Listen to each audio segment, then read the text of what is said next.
Good morning students, बच्चों। आज मैं आपको हिंदी की बुक में चैप्टर 15 लोमड़ी की चालाकी पढ़ाने जा रही हूँ। आप लोग भी अपनी बुक में ये चैप्टर निकाल लीजिए। तो आइए पढ़ते हैं अध्याय परिचय। इस अध्याय में शेर व लोमड़ी के माध्यम से लेखक ने यह दर्शाया है कि हमें कभी किसी की चिकनी चुपड़ी बातों में नहीं आना चाहिए। चिकनी चुपड़ी बातें करने वाले अक्सर धूर्त होते हैं, यानी हमें कभी किसी की मीठी बातों में नहीं आना चाहिए। मीठी मीठी बातें करने वाले लोग हमेशा बेवकूफ़ होते हैं, या जो लोग आपको अपनी बातों में फंसाना चाहते हैं और इसके लिए अच्छी अच्छी बातें करते हैं, वह लोग हमेशा बेवकूफ़ होते हैं। तो स्टार्ट करते हैं चैप्टर। एक शेर बूढ़ा हो गया था। एक शेर था जो कि बूढ़ा था, इसलिए दौड़ नहीं पाता था। अब उसके लिए शिकार को पकड़ना कठिन हो गया था।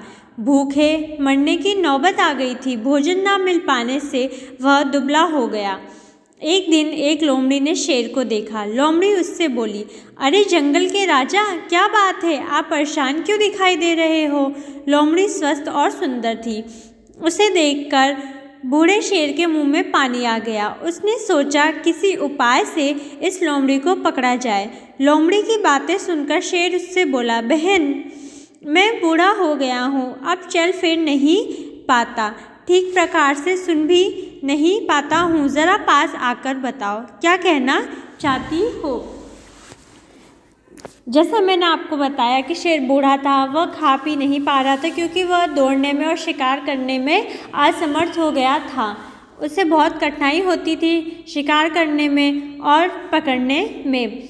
और जब लोमड़ी उसके पास आई तो लोमड़ी को देखकर उसके मुंह में पानी आ गया। उसने सोचा कि मैं इस लोमड़ी को अपनी बातों में फंसाकर खा जाऊंगा, इसलिए वह लोमड़ी से बातें करने लग गया और कोशिश करने लगा कि वह किसी तरह उसकी बातों में आ जाए और शेर उसे खा जाए।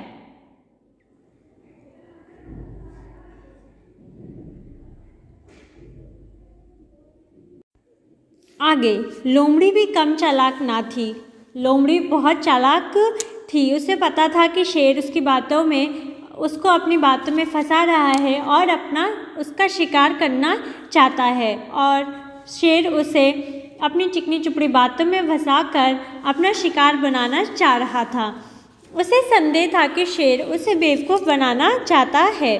वह शेर से और दूर हट गई और धीरे से बोली, चुप मूर्ख, क्या बकबक करता है? यह सुनते ही शेर क्रोध से भर गया। मुझे मूर्ख कहती है? तेरी इतनी हिम्मत! जब लोमड़ी को इस बात का पता चला कि शेर उसे अपना शिकार बनाना चाहता है, तो वह सावधान हो गई और उसने शेर को मूर्ख कहकर उससे गुस्सा दिला दिया। मूर्ख सुनते ही शेर बहुत क्रोधित हो गया और उसको बोलता है कि तेरी इतनी हिम्मत कि तू मुझे मूर्ख कहती है। और ये कहते ही लोमड़ी हंसते हुए बोली, दादा, मैं यही देखना चाहती थी कि क्या सचमुच ही आप सुन नहीं पाते? यह कहकर लोमड़ी वहाँ से भाग गई। शेर अपना सा मुंह लेकर रह गया।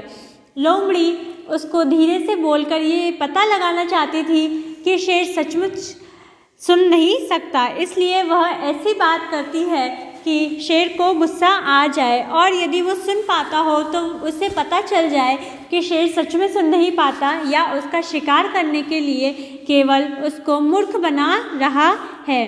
इस तरह चालाक लोमड़ी ने शेर की चिकनी चुपड़ी में बातों में ना आकर अपनी जान बचाई, और शेर बस मुंह लटकाकर बैठ गया, यानी शेर के हाथ कुछ ना लगा। बच्चों, आप लोगों को भी इसी तरह कभी किसी की बातों में ना आकर हमेशा कभी किसी व्यक्ति की चिकनी चुपड़ी बातों में ना आकर अपने माता पिता की बात सुननी चाहिए, क्योंकि माता पिता आपके हित के लिए ही कहते हैं। इसीलिए आप हमेशा धूर्त यानी चालाक लोगों से सावधान रहें।